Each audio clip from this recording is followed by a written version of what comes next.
আজকের দিনে অত্যাধুনিক মিসাইলও ফেল। ৫,০০০ বছর আগে গোপাল অর্থাৎ শ্রীকৃষ্ণের সুদর্শন নাকি চোখের পলকে ১,০০০ টার্গেট হিট করে। আচ্ছা, কিভাবে? এর উত্তর রয়েছে আজকের এই ভিডিওতে। আর জিপিএস ছাড়াই শত্রুর সন্ধান করে শত্রু নিধন, এটাই বা কিভাবে সম্ভব? পুরীর জগন্নাথ মন্দিরের চূড়োয় ওটা কিসের চক্র, তা বিজ্ঞানীরা আজও চেষ্টা করে নামাতে পারেনি। হ্যাঁ বন্ধুরা, এই সব কিছু রহস্য রয়েছে আজকের এই ভিডিওতে। শুরু করছি আজকের ভিডিও। নমস্কার বন্ধুরা, মনের খোঁজে গোপাল সোনা ইউটিউব চ্যানেলে তোমাদের প্রত্যেককে আবারও অনেক অনেক সুস্বাগত।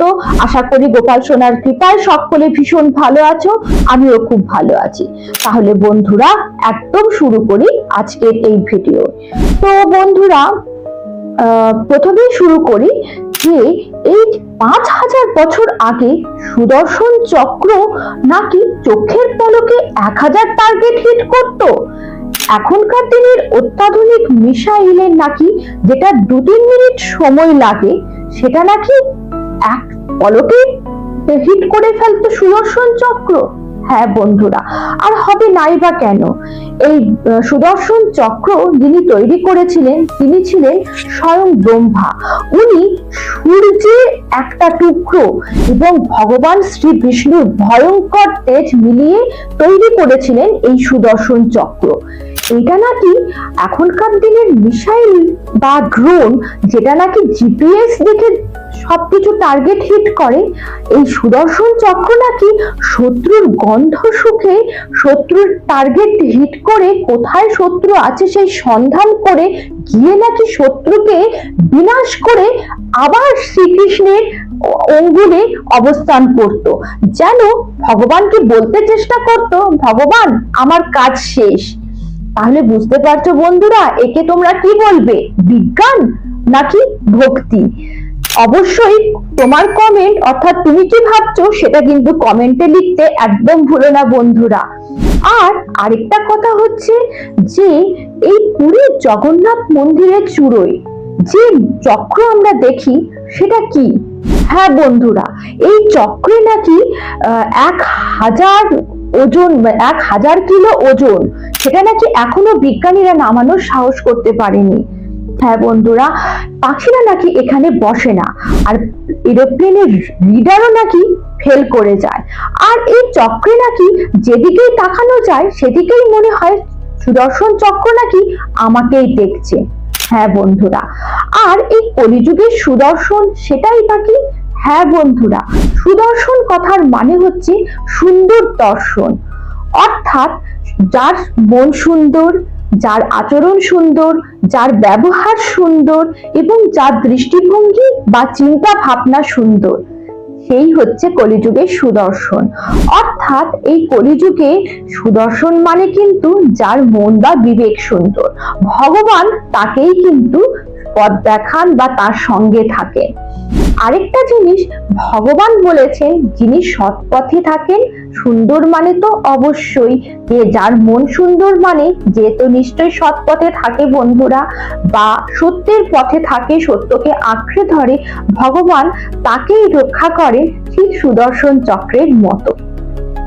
আর বন্ধুরা, সুদর্শন চক্রের আরো একটা ক্ষমতা আছে, কি বলতো? সেটা হচ্ছে টাইম কন্ট্রোল। কি করে? এখনকার দিনের বিজ্ঞানও নাকি যেটা অসম্ভব বলে মনে করে। তাহলে চিন্তা করো, ৫,০০০ বছর আগে সুদর্শন চক্র টাইম কন্ট্রোল করতে পারত। হ্যাঁ বন্ধুরা, একবার স্বয়ং অর্জুন উনি প্রতিজ্ঞা করেছিলেন যে জয়দ্রথকে হত্যা করতে না পারলে উনি নিজে প্রাণ বিসর্জন দেবেন বন্ধুরা।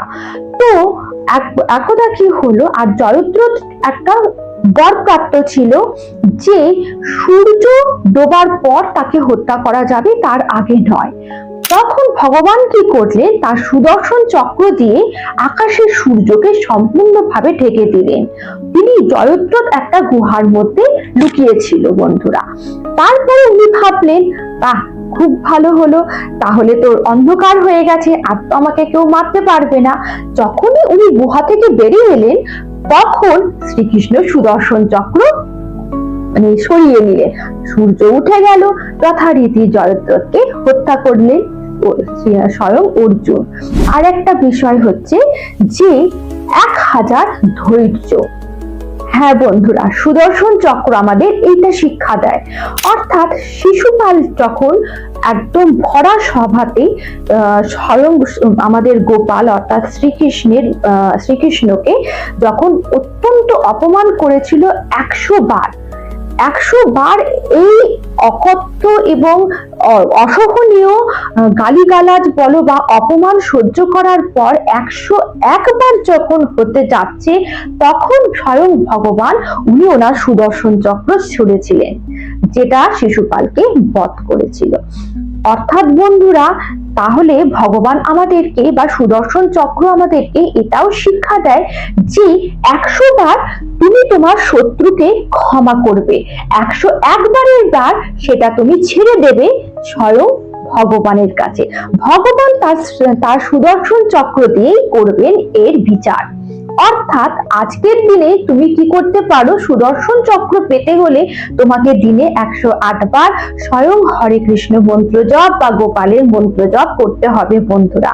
আর এটাই ভগবান স্বয়ং তার সুদর্শন চক্র দিয়ে তোমার মতন ভগবানের মতন তোমার যারা আছেন শিশুপাল অর্থাৎ শত্রু তাদের কিন্তু করবে নিধন।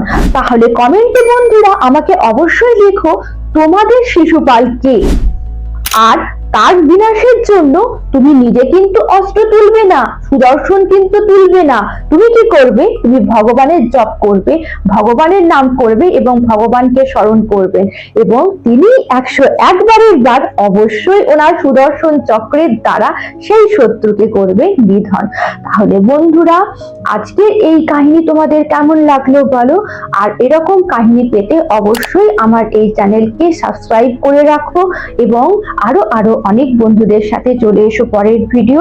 ততক্ষণ তোমরা খুব ভালো থেকো, হাসি খুশি থেকো এবং সকলকে ভালো দেখো, সকলকে সুখে শান্তিতে দেখো, নিজেও অবশ্যই শান্তিতে থেকো।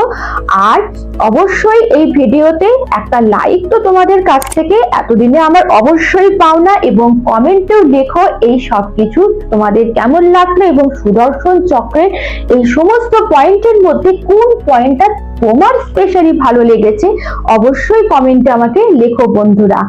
আর আরো নতুন নতুন এরকম কাহিনী পেতে অবশ্যই আমার চ্যানেলকে সাবস্ক্রাইব করে আমার পাশে থেকো। ততক্ষণ খুব ভালো থেকো তোমরা। নমস্কার।